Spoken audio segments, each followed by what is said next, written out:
शख्स इस वक्त यहाँ पे मौजूद हैं। ये आपको लगता है कि तमाम विपक्षी पार्टियां जो आज की इंडिया अलायंस की मीटिंग में 25 पार्टियां आई हुई थी, ये सारी पार्टियां मिलकर नरेंद्र मोदी को हरा देंगी अगले चुनाव में?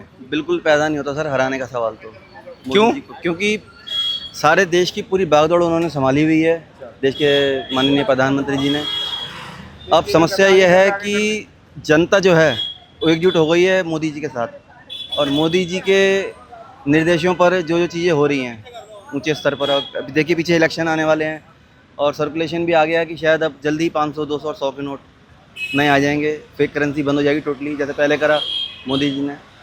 तो ये सारी चीज़ें जो अब तक होती आ रही हैं, तो देश अब जागरूक हो गया है इन चीज़ों को लेकर। अच्छा, ये जो नीट के पेपर लीक हुए हैं, ये जो तमाम मुद्दे हैं, आपको नहीं लगता कि ये मुद्दे जो हैं सरकार को नुकसान पहुँचा सकते हैं?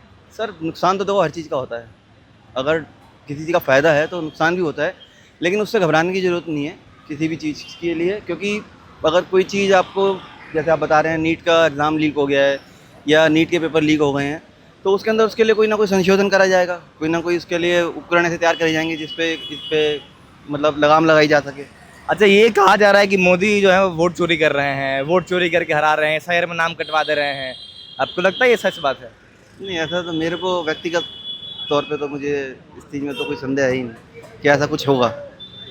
बाकी सारी चीज़ें ओवरऑल सारी सही चल रही हैं। हाँ, महंगाई ज़रूर हो गई है, तो मेरा तो निवेदन है मोदी जी से यही है कि देश की आम जनता के लिए भी सोचा जाए, क्योंकि मिडिल क्लास फैमिली जो है ना वो सर्वाइव नहीं कर सकती।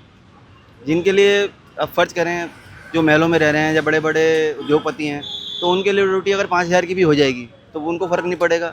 जिसने ग्राउंड पे रहना है, बिल्कुल ही बेरोज़गार है, तो वो क्या करेगा फिर? उसके लिए फिर क्राइम बढ़ेगा। तो बहुत सारी चीज़ें इस पे देश को ज़रूरत है कि इस पर एकजुट होकर बात करे और काम करे जाए इन चीज़ों पर। पूरे देश में कोई आपको एक ऐसा नेता दिखता है जो मोदी जी को टक्कर दे सकता हो? नहीं यार, अब वर्तमान स्थिति में तो ऐसा कुछ नहीं है कि जो मोदी जी को टक्कर दे सके इस वक्त। चलिए, बहुत शुक्रिया हमसे बात करने के लिए।